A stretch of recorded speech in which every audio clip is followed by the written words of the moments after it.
Hey guys, yes, I'm back again with another video. I just wanted to come on here briefly, guys, and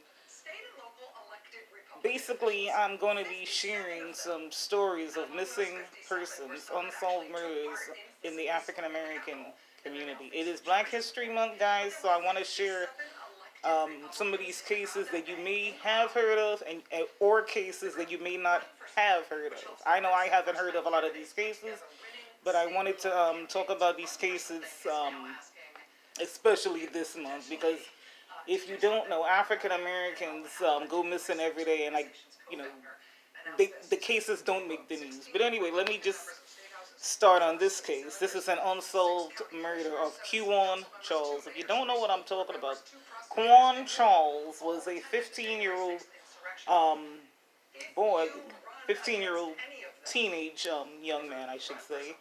He lived in Louisiana, and he was living with his dad because his parents were divorced.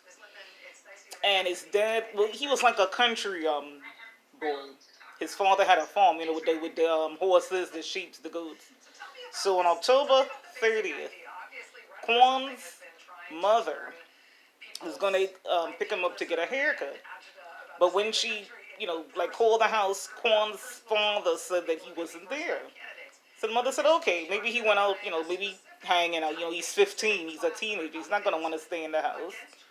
So, let me just get comfortable here, guys. So the mother called back, and she said, no, sorry, the mother called back, yes. And the father said he wasn't home.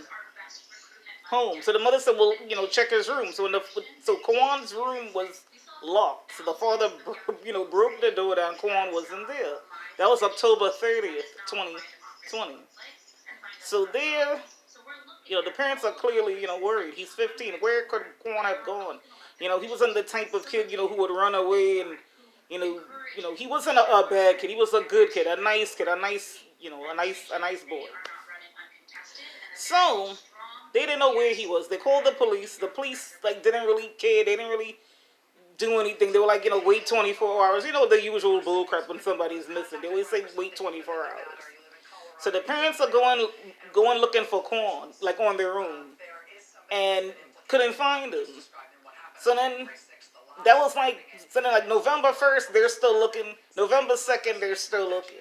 So November 3rd, they found Quan's body in a sugarcane field. And um, when they did the autopsy, they said that the preliminary autopsy results showed that Quwan drowned. But that doesn't make any sense, guys, because he was in water up to his ankles. So how did he drown if water is only up to his ankles? Something doesn't make any sense. Also, in the preliminary autopsy result, it wasn't the toxicology, it was a preliminary autopsy report.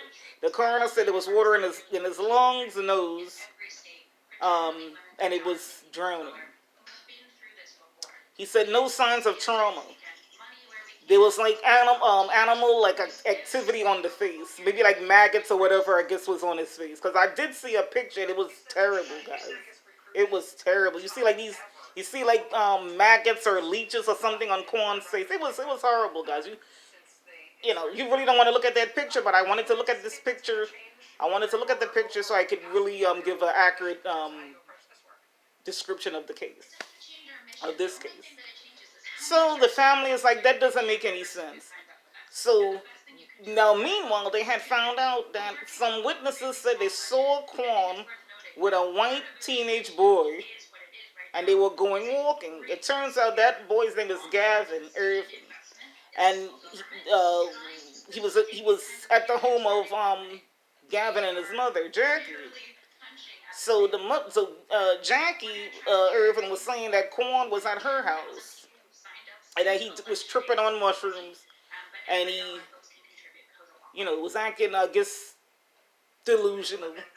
And he told them he wanted to commit suicide, and he left the house, which I don't even believe. Okay, first of all, why would this boy want to commit suicide? And I don't believe he was on no mushrooms. Okay, that part just Sounds very, very strange. And third of all, why are you allowing these boys to take drugs in your house? You're an adult. You should know better.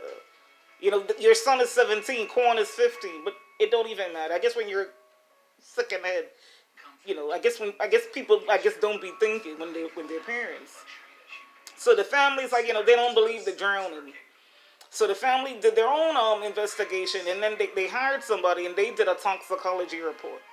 They only found marijuana, which is THC, and they found alcohol in Quan's system. So it was a lie about the mushrooms. Okay, that whole part was bullcrap. And then they revealed that Quan was naked. So where was his clothes? Where was Quan's clothes at? Why was he face down in that field? I don't believe this. I don't believe it, guys. I think somebody killed Quan and like pushed his face down into that water and took off their clothes, maybe to like humiliate him, to embarrass him, and they left him dead in that field. He was not a suicidal person. He didn't have no problems. He was happy.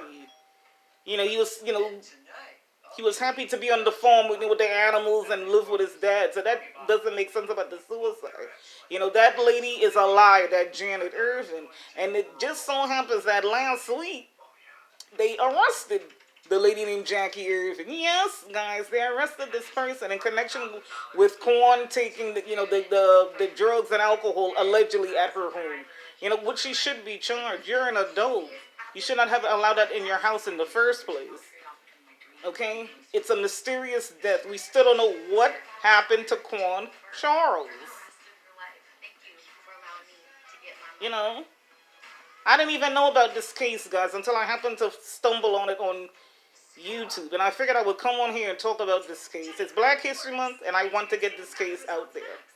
Okay? This is the perfect time for me to talk about these unsolved murders and disappearances of my people. Okay? These are my people. Okay? So, if you don't want to hear what I have to say, you can always click off this video. But if you are interested in what I have to say, keep watching. And I feel bad for the family. They really miss Quwan. And Quwan didn't look like 15. He looked maybe like 12. Maybe he was short. But that don't even matter. He was a human being. And I don't trust that family, the mother or the son. It just seems suspicious.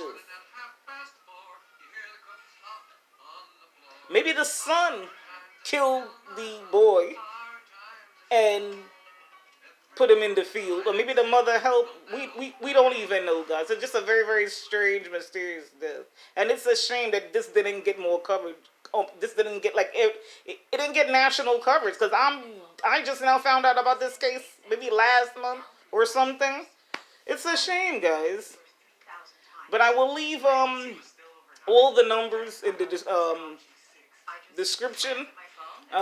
If you know anything about what happened to Quwan Charles, please call the police department in Louisiana. I'm gonna put the numbers down, so if anybody has any tips, please call.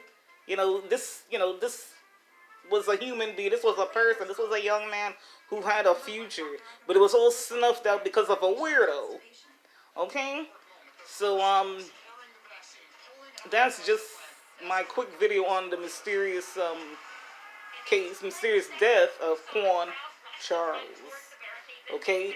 As I said, if anybody knows about if anybody has any tips, please call the numbers that I'm going to list below this video, okay? Thank you guys for watching. This is Random Girl TV. I'll be back later on in the week with another disappearance. Well, as I said, I'm going to be doing videos on mysterious deaths and mysterious disappearances. So the next video will be about a disappearance, okay? Thank you guys for watching. This is Random Girl TV. And don't forget to like this video. Don't forget to share this video. Don't forget to subscribe to my channel, okay, guys? Thank you guys for watching. This is Random Girl TV. And I'll catch you guys in the next video.